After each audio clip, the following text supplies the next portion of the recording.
Yo, what's going on, everyone? Welcome back to the In 10 Years Time podcast with me, you and Blake Cree. Today, we're doing another handball. We've got another handball guest. Last time, it was someone from GB women handball team. Now, we've got someone from GB's men's team, Joshua Plumridge. Josh, thanks for coming on. How you doing, mate?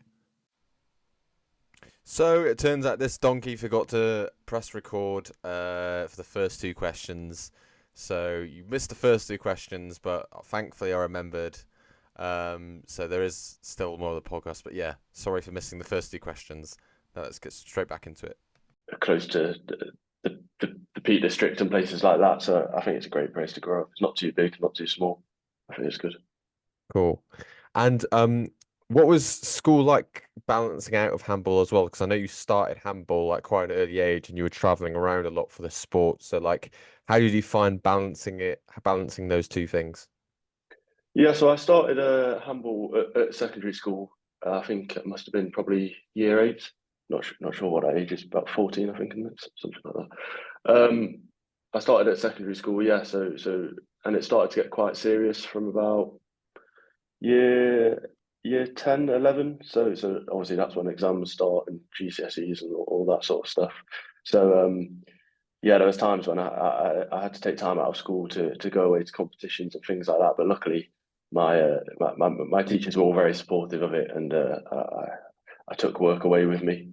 How much of that work got done is a different story, but yeah, I took it away with me. My teachers supported me, and yeah, I was lucky that I had that support around me to help me with my GCSEs, and then same again with A levels, which is probably a bit of a harder balance because obviously it's a lot more tense in GCSEs. But yeah, again, my teachers supported me, and I was very lucky in that sense.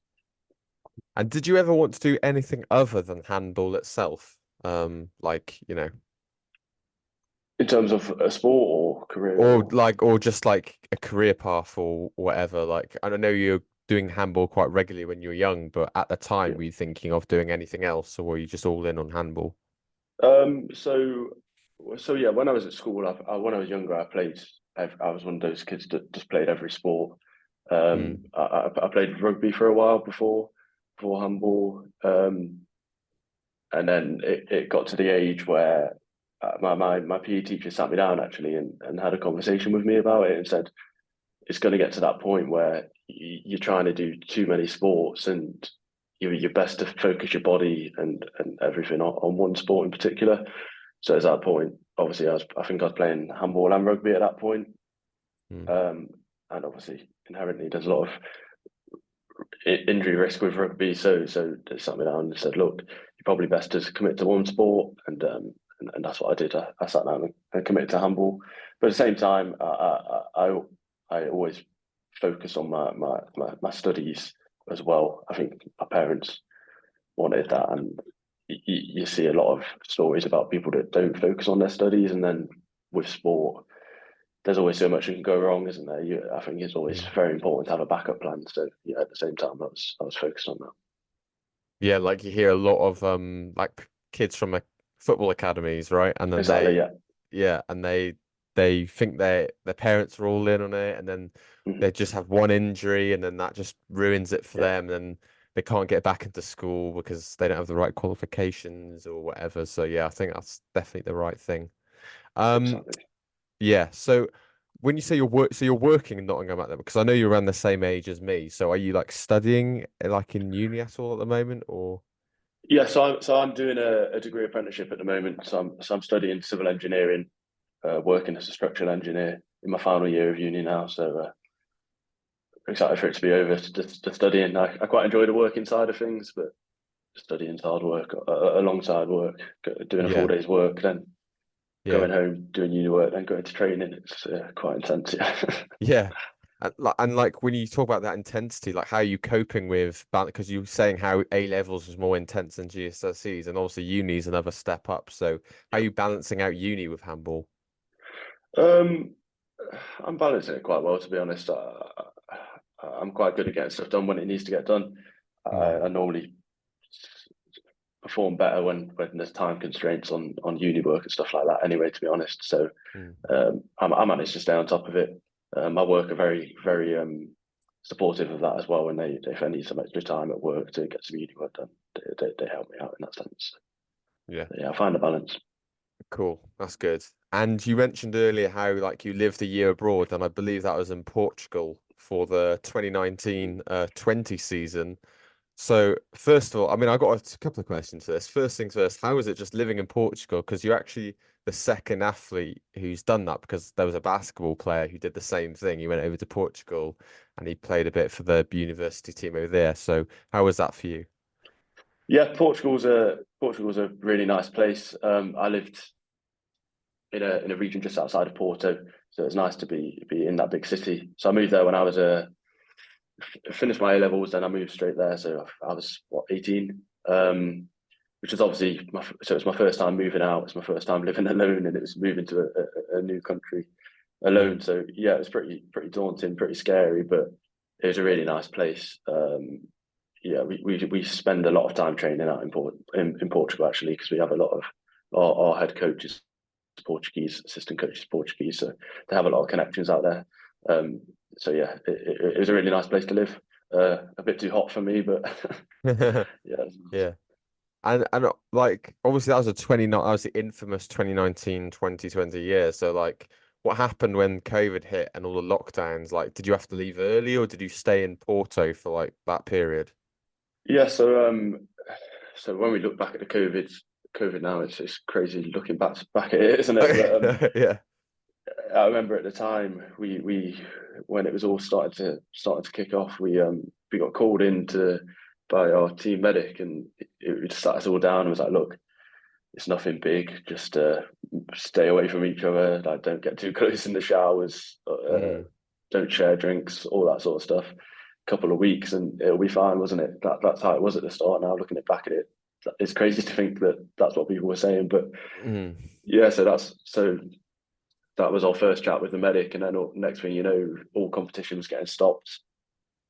What we thought was for a couple of weeks. Our coach said if you'd rather go home for a couple of weeks and then come back, you're more than welcome to. And luckily I did, because otherwise I would have been stuck out in Portugal. I think I got one of the after I landed. I don't think there was too many flights actually coming back home, so I would have ended up spending a couple of years out there. Bloody hell. So yeah, I was glad I came home, but it was a shame it Yeah. ended early. Yeah. Well, that's just mad, isn't it? How Yeah, just like by that short amount of time you could have actually been living there for far longer than you yeah, thought. Like yeah, you'd have been fluent in Portuguese and everything, but exactly. you Yeah. know. So you got involved with handball at the age of 13 because when I spoke to Florence Steeple, she got involved with handball a bit later. I think it was more Mhm. like like later on in high school, but you got involved at the age of 13. So like how did you get involved with it? Because obviously it's not a big sport over here in the UK. Yeah, so I got involved with it because we started. It's on the GCSE P curriculum. Um, Right. so I also hadn't heard of it. And then our PE teachers, our PE department started playing it with us because there was a schools competition at year 8 and 10, I believe. Um, so they wanted to enter into that, so we got a team together, entered into that, and yeah, that's where it all started. We did quite well in that to schools competition. It was like regionally, and then it became national. So we made it through the first stages, went to the national ones, and that's how we got into it. And then our school got quite good at it, to be honest, because there was a lot of us playing. Um, Mm. a lot of older boys were playing as well, because they were playing outside of school. So obviously they helped develop and so on. Then you obviously went once you did really good at school level, and then you joined the not club in Nottingham, and then you went on to go and play for GB at youth level and also nationally now as well. Also at a very young age, right? So Mhm. like, how was that playing for your like the national team at quite an early thing? Like, did you find it very daunting? Like, what were your feelings when you that first game or first training session with the national team? Yeah, so I think my first competition was for England under 16s. I was 15, I think. We went away to for a competition in Hungary. Um, in Veszprém in Hungary. Yeah, that was pretty amazing. It all happened so fast, to be honest. Mm, I was lucky that I had some people I knew from other clubs that were also in the same setup. And we went through the whole youth development together. So that was really nice to stick together with them and to support each other. But yeah, the first time playing in Hungary was a bit of a shock to the system. To be honest, it was mm, very different to what we was used to here. mm, But we did pretty well in that tournament, and it was we had a good coaching team around us, and yeah, it was a great experience. I think the younger you can start being exposed to all those different styles of play in the different countries and all that sort of thing, the better, really. mm. And you've already mentioned that a couple of like countries that you went to, they're in Europe, right? And you mentioned that your head coach for the GBs like Portuguese. Yeah. Why do you think handball is so much bigger in Europe than it is here in the UK? I feel like the UK is like one of the only countries in Europe that just doesn't really, you know. Yeah, yeah. It's I couldn't tell you either, to be honest. I think well, yeah, as I'm sure you're aware, handball in all these other European, Scandinavian countries, in some cases, it's the second biggest sport after football.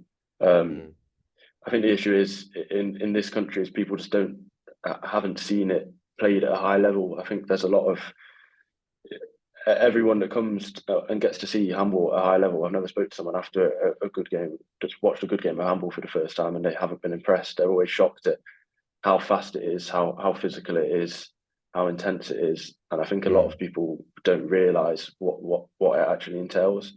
Um, and I think it just needs that increase in exposure because it's obviously so big in all these European countries for a reason. mm, And I think since it's been introduced to books and all that sort of stuff, that's going to help massively. But it is growing. It's growing fast, and I think it will just keep keep keep growing. To be honest, I think it's yeah. mm. And so what do you think could be done to make handball bigger in this country? Like, is there anything in particular you feel like? Because Florin is saying how, it's just to do stuff with schools, and I imagine you probably think something similar should be done as well. Like, what would you do if you were in charge to make handball bigger here in the UK? I think there is a lot of work going into the making handball a bigger sport, and I think as with any sport, it all starts with grassroots. It's all getting it into primary schools, getting it people playing at a young age, because the issue is that you get a lot of people playing in primary school and younger age groups and secondary school, but like was the thing with me, everyone's always playing all these different sports, and it'll get to a point where they have to decide which sport they're going to commit to, and you see a lot of people committing to the normal sports, to football, to rugby, to stuff like that, and it's finding a way to get that transition from people playing at schools to people playing outside of schools, and that's happening. I know there's a lot going into the school competitions, primary school competitions, and I think that's what it needs to give younger players the exposure to actually play games, and because obviously everyone enjoys, well, a lot of people enjoy training, but everyone enjoys the games more, don't they? So it's getting Mm, people playing regularly at school competition and getting that transition to take them from the school competitions to playing in clubs. I think yeah. that's what we need. Yeah, I mean, I'm a little bit surprised as well because obviously, like, we live in a world where like short form content or it's like TikTok and everything's snappy and fast. Like, and Mhm. handball, I saw something the other day that said that handball is the second. I can't remember what it's behind, but it's the second fastest sport in Yeah, like second fastest after ice hockey, indoor sport that's after it. ice hockey. That's Yeah. that's it. Ice hockey, yeah. Just in terms of the ball and play time and the pace Mhm. of it. So yeah, I think that's another reason why it could get bigger. I don't know if you wanted to add on that as well. Yeah, yeah, I completely agree. Yeah, so fast paced. Like you see some sports, don't you, when they show you the stats and the ball in play time, and it's so low compared to the length of the game. And you see in a lot of sports now they're trying to improve that, aren't they? They're trying to Mm, speed things up. Rugby, they're adding shot clocks. mm, Cricket, they're changing to the 100 series to speed it all up to change that modern game where people are more interested in watching it, aren't they? mm. And handball's fast enough already, to be honest. Yeah, cool. Nice one.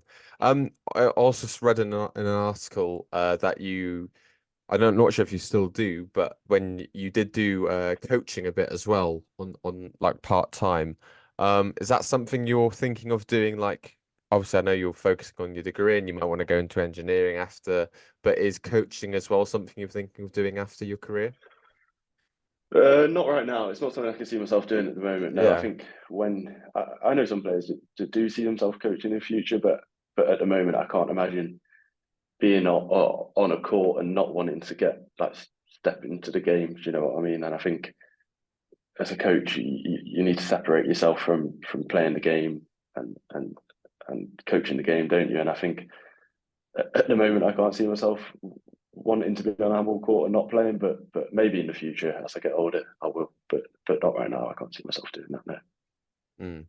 And at the moment, just talking about your season in handball, how you're doing in handball at the moment, you've had hand injuries in the past. Like how are your like injuries now? Like, do you feel good? Like you don't have any problems?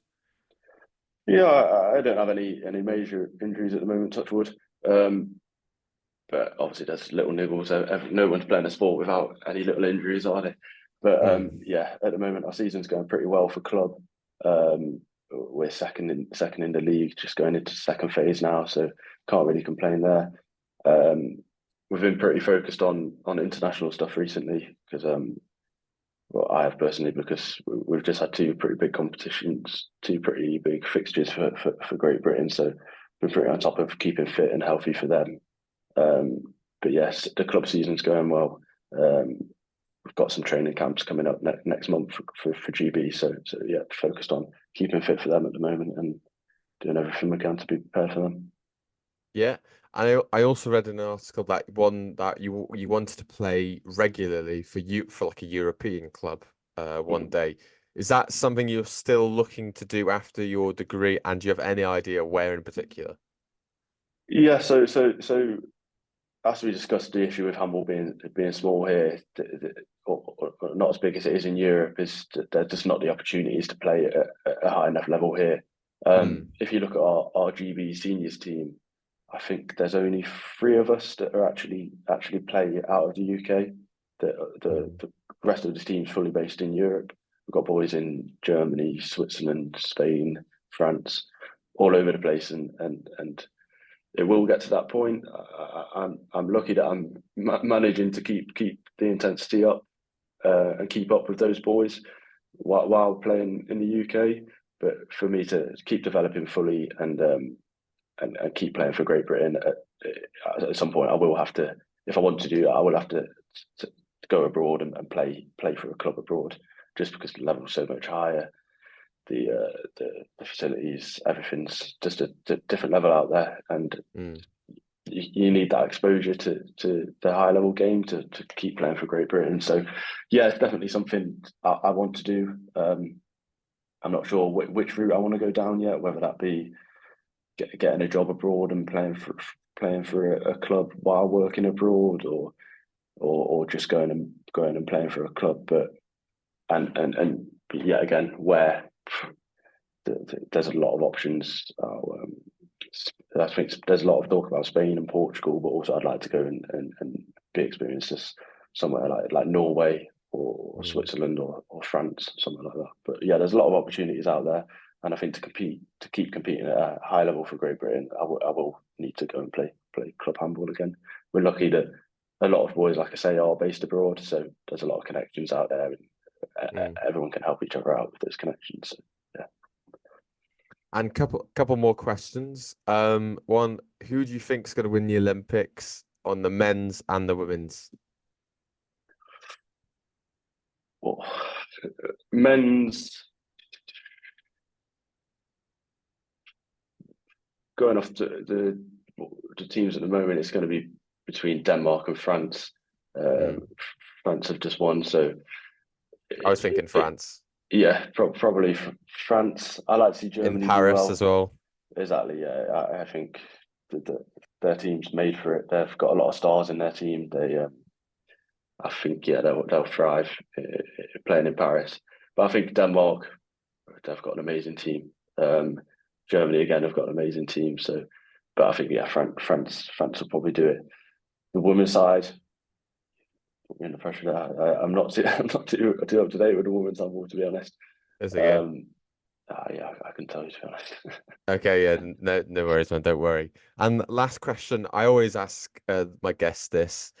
Obviously, it's 2024 now. I know we're looking a bit ahead, but in 2034, in 10 years' time, where would you like to see yourself? 10 years time, 20. I'll Tough be question. 32 then. Yeah, I'm trying to work out where I'll be now. Yeah. Yeah, I think in 2032 I will have. I'm not sure where I'll be in life, but I definitely will have. I'll be 32, so I definitely will like to be able to look back and know that I've given handball a good go playing for a European club. I wouldn't like to be 32 whether I'm still playing or not. I wouldn't like to look back and think I had this opportunity to go and play for a European club or go professional, and I didn't take it. Mm. So I'd like to, whether I'm playing handball or not, be able to look back and say I took my opportunities, I did everything I could, and be happy that I did that. Yeah. Josh, thanks so much, mate. Really good to chat to you. And yeah, thanks so much. No, thanks a lot. It's been great to Thank chat. you. Thank you.